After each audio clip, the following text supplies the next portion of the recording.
This video is present to you by Login Academy, and it's referencing Mathematics Syllabus D, and it covers Chapter 10, Ratio, Rate and Speed.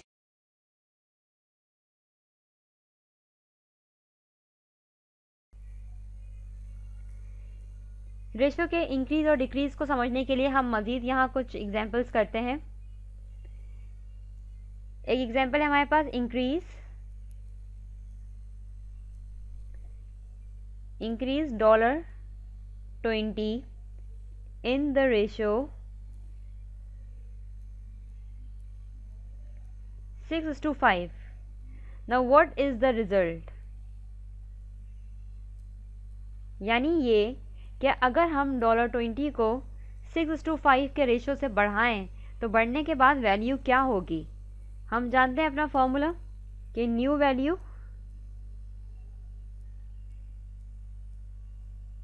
Is to old value, लेकिन यहाँ हमें new value given नहीं है, लेकिन हमें ratio तो given है। और रेशो हम जानते हैं कि जब हम सिंप्लीफाई करते हैं वैल्यूज़ को तो हमारे पास जो लेफ्ट हैंड साइड पे जो वैल्यू आती है वो न्यू वैल्यू की सिंप्लीफिकेशन के बाद आती है। जैसे कि आपने अभी प्रीवियस वीडियोस में देखा था कि आपके पास एक वैल्यू थी 55:45। जब आपने इसको सिंप्लीफाई किया तो आपके पास वैल्यू आई थी, रेशो आया था 11:9। इट मीन्स कि ये जो 11 है ये रिप्रेजेंट करता है आपकी न्यू वैल्यू को, क्योंकि आपने न्यू वैल्यू को ही तो सिंप्लीफाई किया, जब भी तो आपके पास ये 11 आया। बिल्कुल इसी तरीके से आपके पास रेशियो है 6:5। इट मीन्स कि ये 6 आपके पास जो भी न्यू वैल्यू का रेशियो आया है ये रिप्रेजेंट कर रहा है आपके पास आपकी न्यू वैल्यू को। अब हम इसका सॉल्यूशन स्टार्ट करते हैं। जैसे कि हमने देखा 20 को सिंपली हम मल्टीप्लाई कर देंगे 6/5 से, आपके पास आंसर आएगा $24। 20 मल्टीप्लाई बाई 6 120, 120 डिवाइड बाई 5। जब डिवीजन परफॉर्म करेंगे तो आंसर आएगा आपके पास $24। यहाँ देखें, यहाँ तो आपके पास नंबर्स फिर भी छोटे थे। अगर मैं आपको कुछ इस तरह का क्वेश्चन दूँ कि आपके पास एक वैल्यू है 499, इसको आप 7:8 की रेशो से फाइंड आउट करें कि इसकी न्यू वैल्यू क्या होगी, तो आपको ये करना पड़ेगा 499 मल्टीप्लाई बाय 7/8, यानी कि यहाँ आपको कैलकुलेटर का इस्तेमाल मस्ट करना पड़ेगा। लेकिन जैसे कि आप जानते हैं कि पेपर में हमारे पास इतना टाइम नहीं होता, कुछ हमारे पास ऑब्जेक्टिव्स भी आते हैं, और ऑब्जेक्टिव पेपर को सॉल्व करने के लिए हमारा मेंटल मैथमेटिक्स स्ट्रांग होना बहुत ज़रूरी है। इसके लिए हमारे पास एक शॉर्ट ट्रिक होती है, वो शॉर्ट ट्रिक मैं आपको बता रही हूँ। और इस शॉर्ट ट्रिक के लिए हम इसी क्वेश्चन का इस्तेमाल कर लेते हैं। इस क्वेश्चन में जैसे कि आप ये जानते हैं कि हमें $20 को एक पर्टिकुलर रिजल्ट में कन्वर्ट करना था, या एक पर्टिकुलर रिजल्ट में लेकर आना था by using this ratio which is 6:5। यहाँ पर 5 आपके पास जो रेशो है वो ओल्ड वैल्यू का है। जब भी हमने इसको ओल्ड वैल्यू के नीचे रखा, या हम इस रेशो को जो कि डिनोमिनेटर में होता है या जो राइट हैंड साइड पे होता है उसको हम हमेशा ओल्ड वैल्यू के अंडर प्लेस करते हैं। शॉर्ट ट्रिक इसकी ये है कि 5 रेशो है हमारे पास $20 का। अब आप इसको सिंप्लीफाई कीजिए, ये इस 2 का साइन है, इज इक्वल्स 2 का नहीं है। 5 1 5, 1:4, ठीक है। अब आपके पास ये पूछा जा रहा है कि अगर न्यू वैल्यू का रेशो 6 है, अगर न्यू वैल्यू का रेशो 6 है तो वो वैल्यू क्या होगी। सिंपल आप इन दोनों वैल्यूज़ को मल्टीप्लाई कर दीजिए, 6 4 24, ये आपके पास न्यू वैल्यू निकल के आ गई।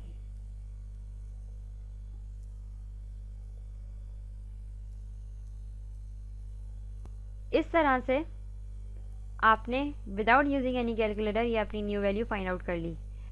मज़ीद इसकी कुछ एग्जांपल सॉल्व करके देखते हैं। क्वेश्चन है हमारा, दस each of the following represent N increased और डिक्रीज्ड रेशो। मैं आपके सामने यहाँ कुछ रेशोज़ लिखूंगी और आपने ये एग्जामिन करना होगा कि वेदर इसमें इंक्रीज़ हो रहा है या डिक्रीज़ हो रहा है। नंबर 1 रेशो है हमारे पास 5:7।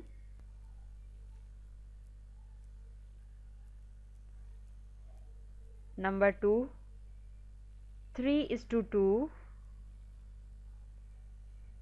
Number 3 8:5 and number 4 4:9।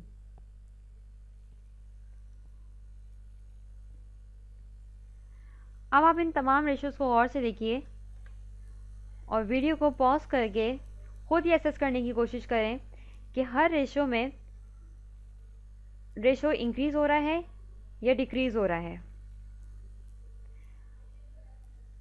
5:7 को अगर हम देखें तो 5:7 में हमारे पास, जैसे कि मैंने आपको बताया था कि अगर आपके पास लेफ्ट हैंड साइड पे वैल्यू स्मॉलर हो तो इट मीन्स कि आपके पास रेशो डिक्रीज़ हो रहा है। बिल्कुल इसी तरह से आप देखिए यहाँ पर लेफ्ट हैंड साइड पे जो आपके पास वैल्यू है वो बड़ी वैल्यू है, तो इट मीन्स कि यहाँ पर हमारे पास रेशो इंक्रीज़ हो रहा है। अब आप इस वैल्यू को देखिए, लेफ्ट हैंड साइड वाली ये वैल्यू आपके पास बड़ी है, इट मीन्स रेशो आपके पास इंक्रीज़ हो रहा है। यहाँ पर लेफ्ट हैंड साइड वाली वैल्यू स्मॉलर है इस वैल्यू के मुकाबले में, इट मीन्स कि ये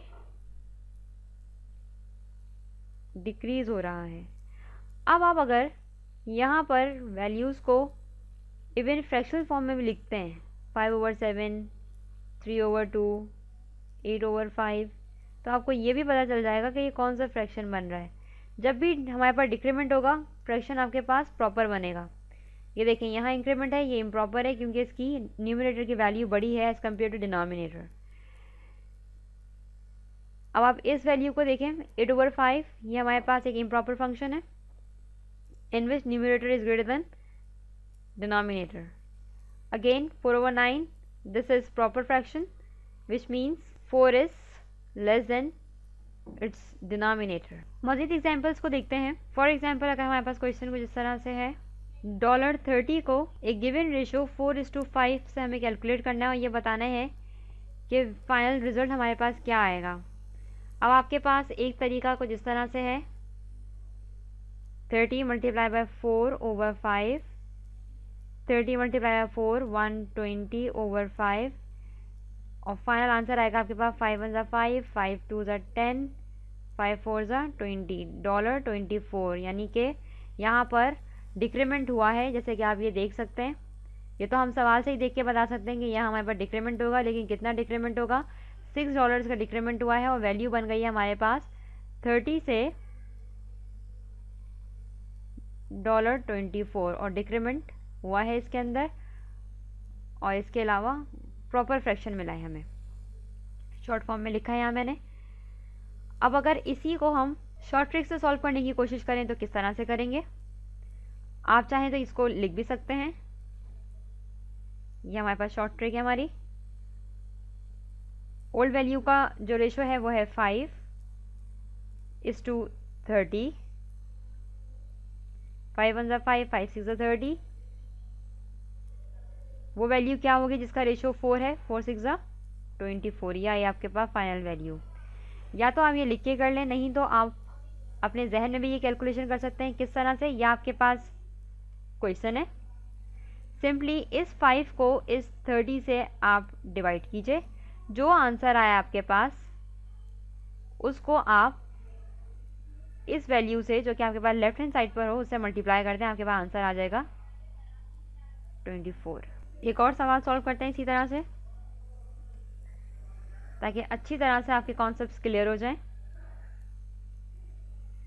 नंबर 2, $50 का जो रेशियो है हमारे पास वो है 7:5। फाइनल रिजल्ट हमें मालूम करना है।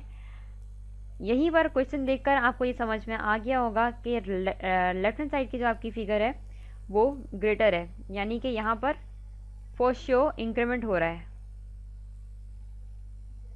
लेकिन कितना वो हमें नहीं पता, वो भी हम निकालेंगे। सबसे पहले अब हम इसको शॉर्ट ट्रिक से सॉल्व करते हैं। सिंपली 5 को 50 से डिवाइड कीजिए, आंसर आएगा आपके पास 10 और 10 को 7 से मल्टीप्लाई कर दीजिए, आंसर आया $70। यानी कि यहाँ पर आपके पास जो इंक्रीमेंट हुआ, जो हमने पहले सवाल देखकर ही एसेस कर लिया था, वो हुआ $70 from $50। Now example number 3,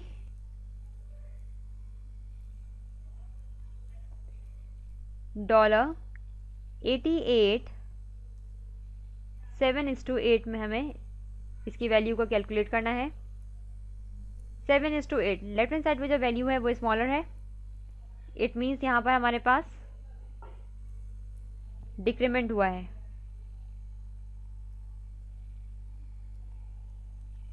decrement या डिक्रीज एक ही बात है।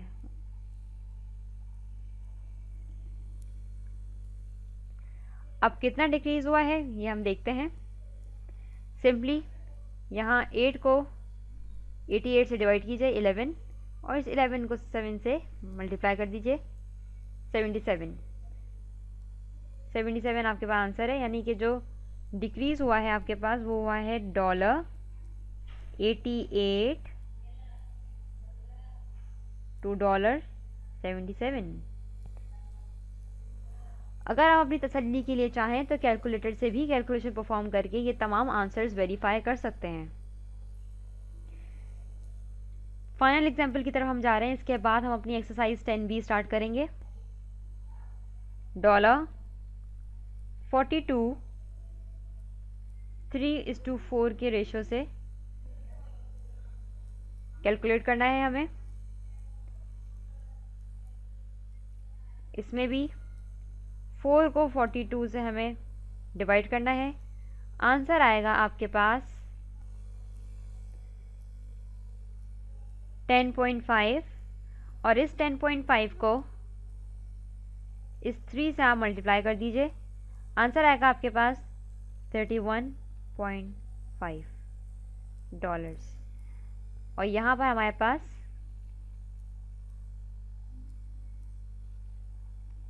डिक्रीमेंट हुआ है। ये थी हमारी एग्जांपल्स, ये था हमारा topic explanation for the topic of increase and decrease in ratio. अब हम अपनी एक्सरसाइज की तरफ बढ़ते हैं। अपकमिंग वीडियो में हम एक्सरसाइज 10B के क्वेश्चंस को सॉल्व करेंगे बाय यूजिंग दीज एग्जांपल्स।